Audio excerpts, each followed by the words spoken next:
समाचार न्यूज। तो साथियों, मुख्य अतिथि के रूप में भगवान दत्त जी, जो आलापुर के विधायक और पूर्व सांसद अम्बेडकर नगर, उनका भी पूरा कवरेज हम आपको दिखाना चाहते हैं।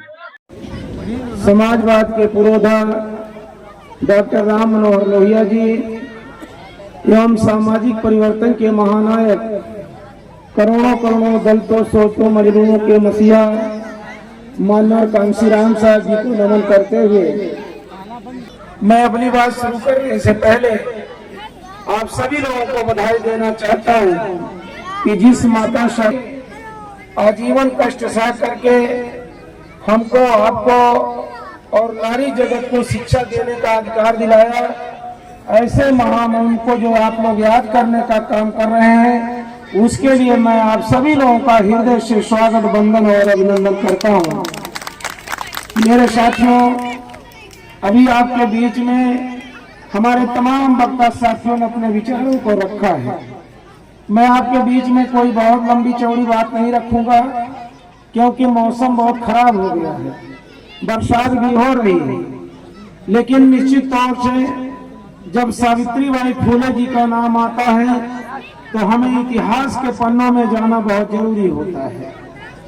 इतिहास के पन्नों में इसलिए जाना जरूरी होता है कि आज उस महामानव को हम लोग क्यों याद कर रहे हैं। आप सभी लोगों को मालूम है कि बाबा साहेब डॉक्टर भीमराव अंबेडकर के संविधान लिखने से पहले इस देश में एक कानून और एक संविधान लागू था, जिसमें हमारे देश की माताओं, बहनों, स्त्रियों और महिलाओं को पढ़ने लिखने का अधिकार नहीं था। उसमें साफ साफ लिखा हुआ था कि स्त्री शूद्रो नाधियता। इस देश की स्त्रियों को और इस देश के शूद्रों को, यानी इस देश के गिट्टी मिट्टी तोड़ने वाले लोगों को, माँ की ठिठुरती ठंडक और जेठ की तपती दोपहरी और सावन की झमझमाती बरसात में काम करने वाले समाज के लोगों को इस मुल्क में पढ़ने लिखने का अधिकार नहीं था। धन्य है माता सावित्रीबाई फुले। महात्मा ज्योतिबा फुले जी ने जो अपनी पत्नी को किसी तरीके से अपने घर पर पढ़ाया लिखाया, तो मेरे साथियों, पढ़ाने लिखाने के बाद माता सावित्रीबाई फुले ने ये निश्चय किया, ये प्रण किया, संकल्प लिया कि मैं तो शिक्षित हो गई हूँ, मैं अपने समाज को बगैर शिक्षित किए मेरे साथियों दम लेने का काम नहीं करूंगी। मौसम खराब होता सावित्रीबाई फुले जी ने महिलाओं को शिक्षा देने का प्रण लिया, और जब वो महिलाओं को शिक्षा देने के लिए जाती थी तो मेरे साथियों उनको बहुत कठिनाइयों का सामना करना पड़ता था। जब वो रास्ते से जाती थी तो मेरे साथियों रास्ते में विरोधी लोग उनके ऊपर कीचड़, गोबर और टमाटर भेज करके उनकी साड़ी को गंदा करने का काम कर देते थे। लेकिन धन्य माता सावित्रीबाई फुले। माता सावित्रीबाई फुले जी मेरे साथियों अपने साथ वो साड़ी लेकर जाती थी, और जब स्कूल में पहुंचती थी तो साड़ी को बदल करके फिर हमारे लोगों को शिक्षा देने का काम मेरे साथियों करती थी। आज हमारा समाज या जो लोग भी मेरे साथियों होते हैं, आप देखते हैं हम अपने लक्ष्मी की पूजा, अपने सरस्वती की पूजा न करके हम ऐसे लोगों की पूजा करते हैं जिन्होंने समाज को गुलामी की जंजीरों में जकड़ने के लिए कोई कसर छोड़ने का काम नहीं किया है। निश्चित तौर से हमारी अगर विद्या की देवी कोई है, हमारे समाज की विद्या की कोई देवी है, तो वो माता सावित्रीबाई फुले हैं, कोई और नहीं है। इसलिए आपसे अपील करना चाहता हूँ कि हमें माता सावित्रीबाई फुले का मेरे साथियों पूजा अर्चना करनी चाहिए, उनके बारे में जानना चाहिए और उनके विचारों पे चल करके मेरे साथियों आगे बढ़ने का संकल्प लेना चाहिए। निश्चित तौर से आप सभी लोगों को मालूम है कि बाबा साहब डॉक्टर भीमराव अंबेडकर, जिन्होंने इस समाज को भारतीय संविधान लिख करके मेरे साथियों पढ़ने लिखने का अधिकार दिया, जिंदगी के हर पहलू में सम्मान और स्वाभिमान की जिंदगी बसर करने का अवसर दिया। लेकिन मेरे साथियों आज भारतीय जनता पार्टी की जालिम सरकार, मेरे साथियों आप देख रहे होंगे कि इस संविधान को बदलने की कोशिश में लगी हुई है। वो चाहती है कि संविधान को बदल करके पुनः इस देश में मनुवादी संविधान लागू करने का काम किया जाए। मेरे साथियों, मेरा आप लोगों से निवेदन करना है कि जब बाबा साहब डॉक्टर अम्बेडकर इस समाज की लड़ाई लड़ रहे थे तो लोग सवाल करते थे कि बाबा साहब आज तो आप इस समाज की लड़ाई लड़ रहे हैं, लेकिन जब कल आप नहीं रहेंगे तो इस समाज की लड़ाई कौन लड़ेगा। तो मेरे साथियों, बाबा साहब डॉक्टर अम्बेडकर दहाड़ते हुए कहते थे कि मैंने इस समाज के लिए संविधान बनाकर दे दिया है और जब तक संविधान जिंदा रहेगा तब तक इस समाज का कोई बाल बाका नहीं कर पाएगा।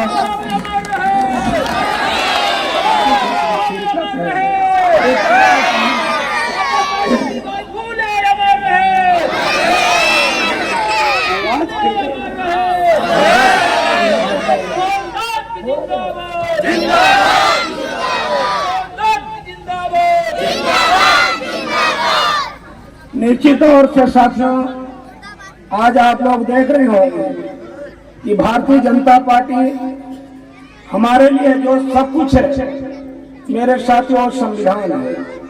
और संविधान के साथ साथ हमारे समाज को बढ़ने के लिए जो बाबा साहब डॉक्टर अम्बेडकर ने सबसे बड़ा हथियार दिया वो शिक्षा है। और इन दोनों पर भारतीय जनता पार्टी की जालिम सरकार मेरे साथियों आए दिन कुठाराघात कर रही है।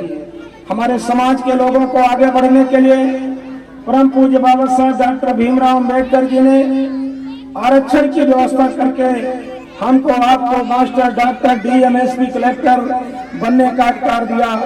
लेकिन साथियों, भारतीय जनता पार्टी की जालिम सरकार धीरे धीरे मेरे साथियों आरक्षण को खत्म करने पर लगी हुई है। निश्चित तौर से मैं आपसे अपील करना चाहूंगा कि मेरे समाज के लोगों, ये त्रिभुवन दत्त आपका बेटा और भाई आपसे निवेदन करता है कि मेरे साथियों, अगर संविधान पर मेरे साथियों बदलने और हटाने की बात को छोड़ो, अगर कोई अंगुली उठाने की भी जरूरत करे तो उसकी अंगुली को कलम करने का काम उसके हाथ को कलम करने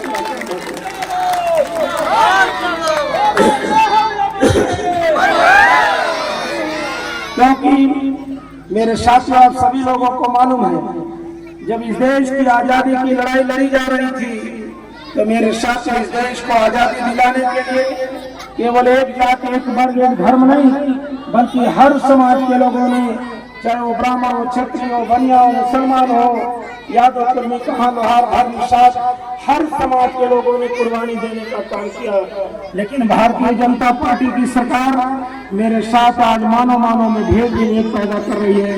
ये हिंदू है, ये मुसलमान है, ये चमार है, ये भर है, ये कहार है, जातियों में बांट करके समाज को मेरे साथियों गुलाम और लाचार बनाने की कोशिश में लगी हुई है। इसलिए आपसे अपील करना है कि 2024 मेरे साथियों हमारे लिए सबसे बड़ा अहम मेरे साथियों होगा। किसी भी तरीके से 2024 में भारतीय जनता पार्टी की जालिम सरकार को बदल करके इस देश में सत्ता अपने हाथ में लेने का काम करें। इसी आशा अपील के साथ जय भीम, जय भारत, जय सरकार।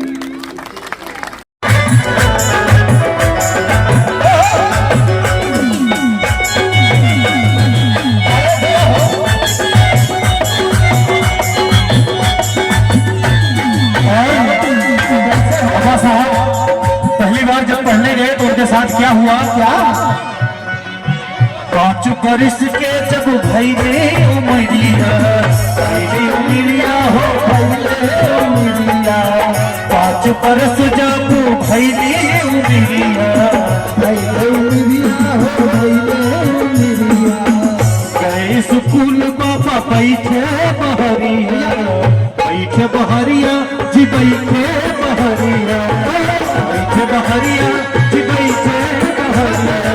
और यादव साहब जब पहली बार पढ़ने के लिए स्कूल जाते हैं, 5 बरस की उम्र थी उनकी, और जब जाते हैं उनको बाहर बिठाया जाता है पढ़ने के लिए, कहना गीत के माध्यम से कैसे 5 बरस जब भैली उमरिया, भैले उमरिया हो, भैले उमरिया, गए स्कूल बाबा बैठे बहरिया, बाबा बैठे बहरिया।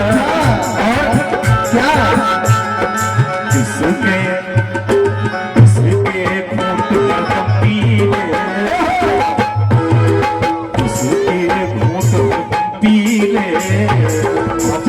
भीम अंगना में खेले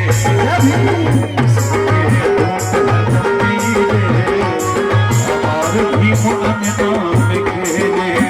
अंगना में खेले कुंवर बाप खेले अंगना में खेले कुंवर बाप खेले और जनलियों की आज बताई